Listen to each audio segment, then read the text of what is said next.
మనతో పాటు ప్రస్తుతం టీపీసీసీ అధికార ప్రతినిధి జ్యోతిరెడ్డి గారు ఉన్నారు. వాళ్ళతో మాట్లాడదాం. ఈ విజయాన్ని ఏ విధంగా తీసుకుంటున్నారో అడుగుదాం. మేడం నమస్కారం మేడం. నమస్తే అండి. ఏ విధంగా తీసుకుంటారు మేడం? చాలా చాలా హ్యాపీగా ఉంది.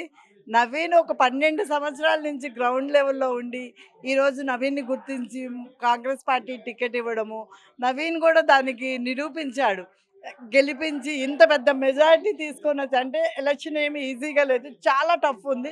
టఫ్‌లో కూడా ఇంత పెద్ద మెజారిటీ అనేది 25,000 మెజారిటీ అనేది చాలా సంతోషంగా, ఆనందంగా అంటే నేనే గెలిచినంత ఆనందంగా ఉంది మాకైతే. చాలా వరకు ప్రతిపక్షాలు చెప్తున్నాయి మేడం, రిగ్గింగ్ చేసిర్రు, పైసలు పంచిర్రు అని చెప్పేసి చెప్తున్నారు. దానికి ఏం చెప్తారు మేడం? చేతకాక మాట్లాడే మాటలండి ఇవి. ఎందుకు అనంటే రిగ్గింగ్ చేస్తే ఇట్లా ఉంటదా? మరి 60,000, 70,000 రావాలి. ఇది స్వయంగా ఎందుకంటే నేను 25 రోజుల నుంచి గ్రౌండ్ లెవెల్‌లో పనిచేస్తున్నాను. గ్రౌండ్ లెవెల్‌లో ఉన్నా. ప్రతి ఓటర్ దగ్గరికి వెళ్ళి ఓటేయమని అడిగితే వాళ్ళేమంటున్నారంటే నవీన్ మా తమ్ముడు, నవీన్ మా కొడుకు, నవీన్ మా బిడ్డ.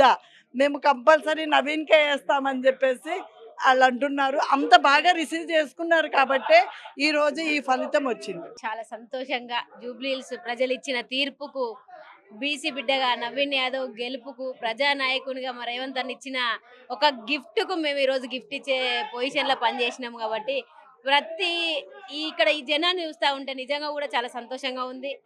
ఇదే గెలుపు ఇంకా 10 సంవత్సరాలకు కూడా నాంది అనేది చెప్పడానికి మాత్రం సిద్ధంగా ఉన్నారు ప్రజలు. 10 సంవత్సరాలు బీజేపీ అయితేంది, బీఆర్ఎస్ అయితేంది, వాళ్ళు కలిసి కుమ్మక్కై చేసిన పనులు మా కాంగ్రెస్ ప్రభుత్వం మీద మోపుతా ఉన్నారండి.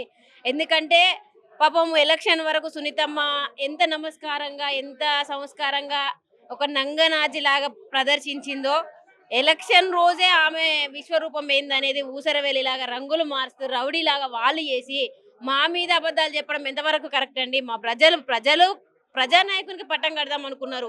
ఏ ఇంటికి వెళ్ళినా నిజంగా కూడా ప్రజలే అలాంటి వాళ్ళయి మేము ఆ పని చేసేది ఉంటే ఏ ఇంటికి పోయినా నవీన్ యాదవ్కి హారతి ఇచ్చే వాళ్ళు కాదు, ఆహ్వానించే వాళ్ళు కాదు, శాల్వలు కప్పే వాళ్ళు కాదు.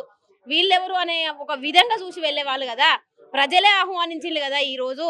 అయినా కూడా నిజంగా ఓటమి భయంలో ఉన్న వాళ్ళకి ఇవి ఏం మాట్లాడడం అర్థమవుతలేదు. ఎందుకంటే తండ్రి ఏమో తాగి ఫామ్ హౌస్ పాలైండు. ఇప్పటికి కూడా చెప్తా ఉన్నాం కేటీఆర్ కు ఇంకొకసారి మమ్మల్ని విమర్శించే నైతిక హక్కు మీకు లేదు అని చెప్తా ఉన్నాం.